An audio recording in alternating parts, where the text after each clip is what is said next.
לשדרות, כאמור מטח שהרבה זמן לא היה כזה, 20 רקטות לעבר העיר.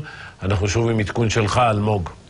לפחות 20 רקטות בשלב הזה לעבר אזור שדרות, המועצה האזורית אשכול, המועצה האזורית שער הנגב. כמה מן הנפילות ככל הנראה בתוך העיר שדרות. אנחנו לא מדווחים בשלב הזה על נפגעים, אבל בעקבות הירי המסיבי הזה של הארגונים הפלסטינים מרצועת עזה אל שטח ישראל, ישנה כבר הנחיה לתושבים שמתגוררים סמוך לגדר ביישובי עוטף עזה להישאר בתוך המרחבים המוגנים. ואמרתי לך רפי קודם בדיווח הקודם על כך שכמות כזאת של רקטות, מטח כזה של רקטות, אני לא זוכר הרבה מאוד זמן, אולי אפילו מאז מבצע עמוד ענן, מאז סיום מבצע עמוד ענן, מטח כבד מאוד לעבר כל אזור עוטף עזה ושדרות, כשהמוקד, לפחות בשלב הזה של הרקטות לעבר העיר שדרות, כל רגע נתון נכנסים ויוצאים שם מהמרחבים המוגנים בעקבות צבע אדום שמופעל שוב ושוב לעבר האזור, גם ניידות של מגן דוד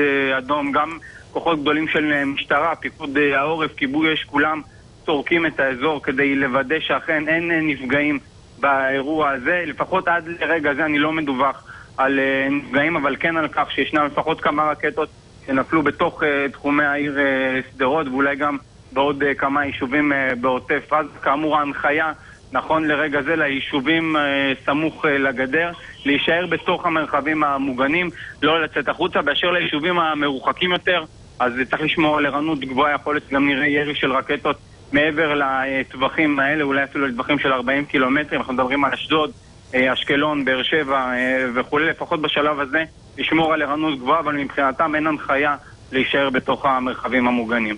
כן, תודה אלמוג. אור העיתוי לא ממש מפתיע, אם לקח להם קצת זמן והיקף התגובה מרשים. כן, מה שאנחנו רואים כאן רפי